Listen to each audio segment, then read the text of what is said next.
This reading is for Virgo, Sun, Moon, Rising, and Venus for June 18th to the 24th.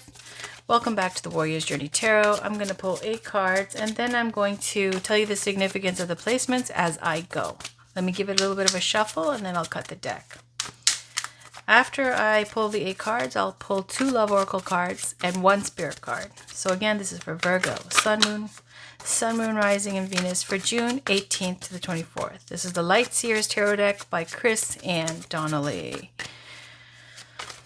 Can we get a reading for Virgo, Sun, Moon, Rising, and Venus for June 18th to the 24th, please? In love and romance, what's going on in Virgo's love life for June 18th to the 24th, please? What does Virgo need to know for love and romance? All right. The first card is going to be you, Virgo. Second card is the person you're dealing with. Third card is situation, the outcome, how you see them, how they see you, your challenge or obstacle, their challenge or obstacle. On the bottom, King of Cups. Looks like you could be dealing with a water sign, Cancer, Scorpio, Pisces. And then they could be older than you. They could be somebody who's spiritual, long distance, okay? Could be with the World card underneath that. Moon, yeah, definitely could be a Pisces, Cancer, Scorpio type of energy. Okay, and so they might be somebody who's some kind of a healer, spiritual, does yoga, goes to does meditation, or is a vegan, or something along those lines. Somebody who's intuitive, an artist, very artistic, very deep feeling, therapist, someone who's sensitive and creative and deep feeling and compassionate type of energy. Okay, could be a Pisces, Cancer, Scorpio. Your energy is Queen of Pentacles. So that's nice. You're sitting very well to do over here as Queen of Pentacles. Financially stable, home life is good, doing well, being able to manifest abundance for yourself, very protective of the home, someone who's a matriarch. This is a married, wifey energy. This is also someone who is a mature woman, and perhaps a businesswoman, entrepreneur type energy, okay? For the person you're dealing with is a 3 of Pentacles. It looks like they might be dealing with more than one person. This could be a love triangle situation just because of the 3 of Pentacles. Yeah, it could be that you work with them or they work with other people creatively. They might be an artist. They very well could be with the King of Cups. So if it's not about third-party situation, the 3 of Pentacles, you see them like at this loom doing this crafting. It really is a card of being an artist, a craftswoman, being recognized for your craft, being respected for that. Collaboration, working with other people. That's what the 3 of Pentacles is. In love and romance, it could be with just too many people, and there's like one too many people, third-party situation. Now, the situation between you two is the 2 of Swords. Is showing being pulled in 2 different directions where somebody has to make a choice. Until you make a choice, nothing's going to move forward. Then you have the outcome is 2 of Wands, wanting more, wanting adventure. Okay, this is where you've already done something to manifest something for yourself, a life for yourself. There's the first wand that was inspired. And so you created this whole life for yourself with this Ace of Wands. And now you're looking out the window, you have another wand. That's why you have this little globe here and the Volkswagen van thing and a surfboard, wanting to have some adventures, wanting to, as soon as I get out of this, as soon as all this stuff is over, I can't wait to do this and this and this. I can't wait to travel. I am going to have so much fun. I'm going to really appreciate all this time that I took for granted where I could have, done this or that. I think everybody's feeling like that. So that's what the outcome here is showing. And that's why the situation between you two, there's a 2 of Swords. Feeling pulled in 2 different directions. One romantically, perhaps. The other one is you have plans, like you want to go do things. You want to live your life to the fullest. It's like, yes, romance is great. It's fantastic. But I really need to spend this time to take care of myself and do this for myself first, like type of thing. For how you see them is 9 of Cups. You see them as somebody who is really excited because this is how you see their energy, not what you think of them. It's how you think they are. So 9 of Cups is showing you see them as this energy. You see them as somebody who feels like, I am so happy. I found my dream come true wish. This is amazing.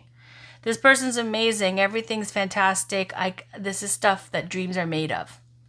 Okay, like they think you're the perfect person type energy, if it is about you.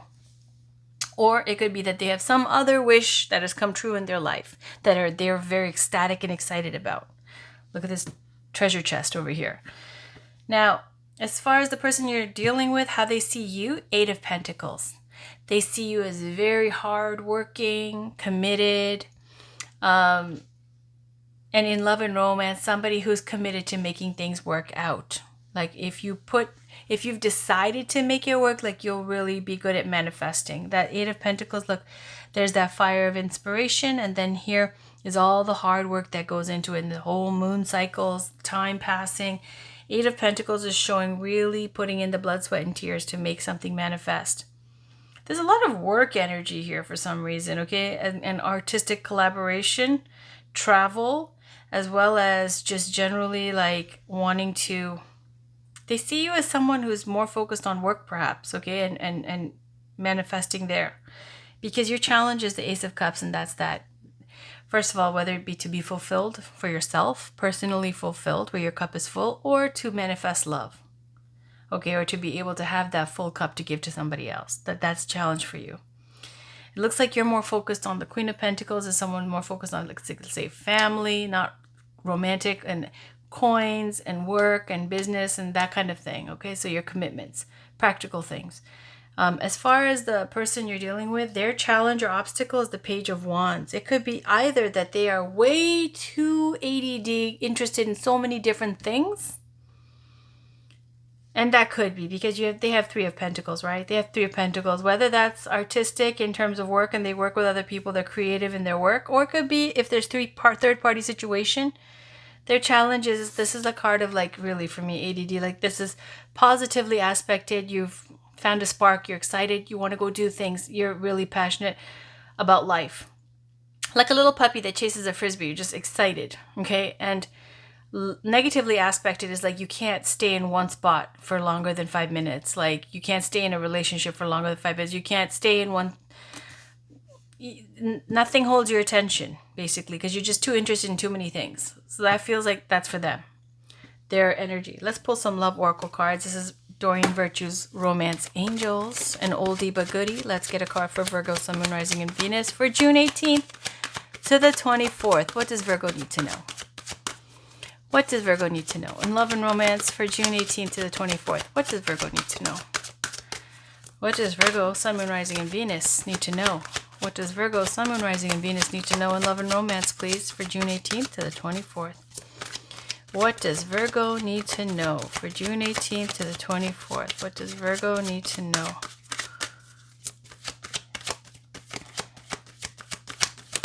There we go. Very soon. Clearly decide what you want so that it comes to you now. And why do they say that? Because you got the 2 of Swords. You didn't decide because you got the blindfold on and there's the 2 crows, meaning the swords, okay? Because they're birds, they're air energy. Swords are air energy, intellect, thinking, thoughts, speech. That's the swords.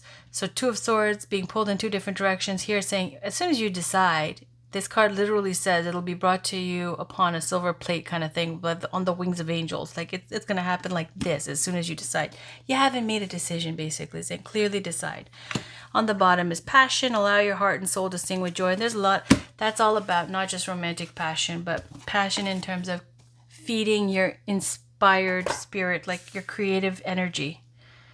That's what's really here. This 2 of Wands and the outcome. You really want to. You're inspired by what? It looks like travel. You want more. This is the card of wanting more. Wanting to go on some adventures and go do some things. Conquer some things. Have some fun. So passion. And very soon, when you decide what you want, you can have it. Whether it be putting love on a back burner, going out and traveling and seeing the world and having some adventures, or if you want to manifest with this person. Either way, if it's romantically you want to manifest, it'll happen right away. Up to you. All right, this is Amira's Love Oracle. This is for Virgo, Sun, Moon, Rising, and Venus for June 18th to the 24th. Please, can we get a card? One more card for Virgo for love and romance for June 18th to the 24th. What does Virgo need to know for June 18th to the 24th, please, in love and romance? What does Virgo need to know? Can we please get a card for Virgo, Sun, Moon, Rising, and Venus for June 18th to the 24th? What does Virgo need? There we go. Obstacles. Work. So there's obstacles with your work. Or perhaps this is causing obstacles with your work. This is saying work. It's somebody you're working with, okay, or the person that they're working with, perhaps, because this is a Three of Pentacles, it's collaboration, working with others. So work is for these love oracle cards. Let me read it to you. It's literally saying it's an office romance, somebody you work with, that kind of a deal. Workplace, employment, hard work, labor, money, finances, meeting someone through your work, college, or the workplace. This relationship could be hard work, obstacles. There's obstacles towards this. Workplace, romance, perhaps. So it says the dating tip for this card is the universe likes to fill in gaps. Create spaces in your life for the universe to fill. Clear out any old blockages, obstacles. Use feng shui to balance your life. Then we're going to read obstacles. Obstacles is delays, and obstacles are in store. The timing isn't quite right with this relationship or situation. The divine or your higher power has put an obstacle in the mix for you to step back and observe this situation with eyes wide open and from a detached perspective. Let go and let God take care of things. So the tip here is love only those who love you back. So that's saying an office work romance, that you'll either meet somebody through your office work romance or through your work. But either way, it's saying that there's obstacles to this. It might not be the right time. It might not be the right time. And that's, perhaps you already know this. That's why you haven't been, fully gung-ho and wanting to decide. So let's try to pull one Divine Feminine Oracle card. This is Megan Watterson's deck.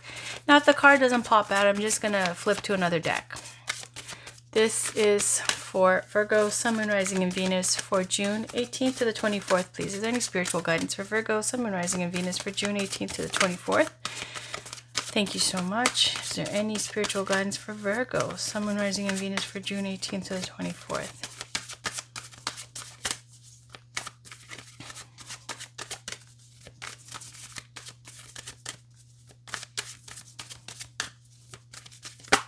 Whoa, that's a lot.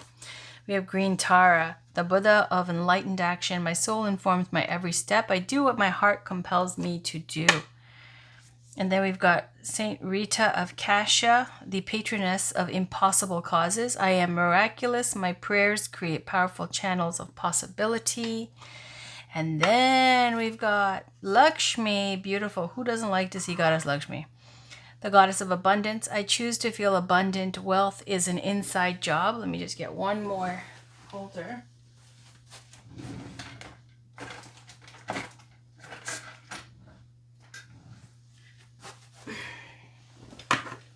Okay, I'll put Goddess Lakshmi over here. So that's about inner wealth. You choose to feel abundant. Green Tara, Saint Rita, and Goddess Lakshmi. That's a lot. On the bottom is Bridget, the goddess of the eternal flame. I am an eternal flame, and each day my light grows brighter. It says that she created the whistling at nighttime when people go home in the dark and they feel all scared and alone. And then you whistle, somebody else whistles back, and that's the way of knowing that you're not alone. And of course, Bridget is so much more than that. She's still worshipped to this day. She's very active. I get Bridget all the time. All right, let's see, Green Tara. It's not in alphabetical order, so I have to just look for them. 113. I'm going to read the part that says when your soul selects her card. It says for Green Tara is a sacred nudge to get moving, to do what it is that your soul compels you to do. Don't sit with an idea or a project any longer. Take action on it. Don't think about a friend who keeps coming into your heart. Go bring her dark chocolate or send her a love letter. Don't wait to express your love to someone. You've needed to. Go now, tell the truth. Let your feet be moved by what has been caged within you. Let your wisdom shift into inspired action. Tara is the message for the time for action is now. There's nothing to wait for. No person you need to become before doing what you've come here to do. Start small. Let the soul lead, not the ego. It's not the grandeur of the gesture or effort. It's the amount of love something is done with that ever matters. There are so many injustices in the world, so much suffering, that it's easy to get stuck in the molasses of helplessness.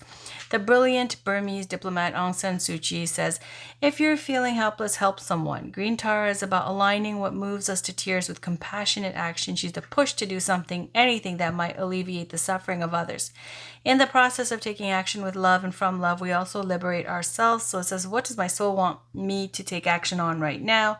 My soul informs my every step. I do what my heart compels me to do. So there's Green Tara. Thank you, beautiful Green Tara. So Saint Rita of Cassia. Well, let's see, 13. When your soul selects her card, despite popular belief, Saint Rita isn't about suffering or martyrdom. Not in this context. Here she is about the miracles that happen when we choose to be steadfast about something or someone. This does not mean remaining in a situation that is harmful to us. It means knowing that we can believe anything is possible and that everyone is ultimately forgivable, because forgiveness isn't about someone else. It's about freeing ourselves. We might have to draw fierce boundaries and possibly never see this person again, but we can pray from any distance that a light larger than our own transforms them, that a love that's greater than what we alone can hold and have for them might offer them a new life. Saint Rita is asking us foremost to never give up on what we want for ourselves, and she's suggesting that the path to what we desire is our belief that it is still possible. We might not know how or when things will align for us, but we can participate in a deep prayer of a bone trust that at some point what we most desire will arrive. Soul voice meditation. What do I believe is possible for my life? I am miraculous. My prayers create powerful channels of possibility. So there's Saint Rita, the patroness of impossible causes. And then we've got Goddess Lakshmi, who is a favorite, of course. When your soul selects her card, abundance looks different to each of us. Some people have incalculable material wealth but are bereft of a sense of purpose or a greater vision for their life, and so are left feeling lost. While others are considered poor in financial wealth but walk around radiating love and the kind of light that has an inestimable worth. Lakshmi is the auspiciousness that begins to bloom in our life when we align our every action with the work our soul has come here to do. Lakshmi reminds us of the ultimate goal, which is not making money, but being able to know our true bliss. What makes us feel lit up like a glow stick while we're doing it? What work doesn't feel like work at all? Lakshmi is a wink to find that vocation, that bliss, so that what is within us becomes into full bloom through something we can do and show the world. Lakshmi represents both the gold we can hold in our hands and the gold we can become by doing work that feeds our soul. She's a reminder that true abundance doesn't come from our bank statement. It comes from a state of mind. We enter when we know we are contributing great worth to the world in the effort of becoming more love. When do I feel most abundant? I choose to feel abundant. Wealth is an inside job. Thank you, Goddess Lakshmi, Goddess Green Tara, Saint Rita. That was fantastic. I love that deck. So there it is, Virgo. It looks like you're dealing with somebody. There's obstacles. You're wanting to do some other things as well, and they might even have somebody else, another plate spinning in the background. That's what it looks like. But if you wanted to lock it down with the Two of Swords, the stalemate that you have, whatever you choose is saying it's a green light, go. You're gonna get it. All right, that's your reading. I'll talk to you guys very soon. Thanks for watching. Bye for now.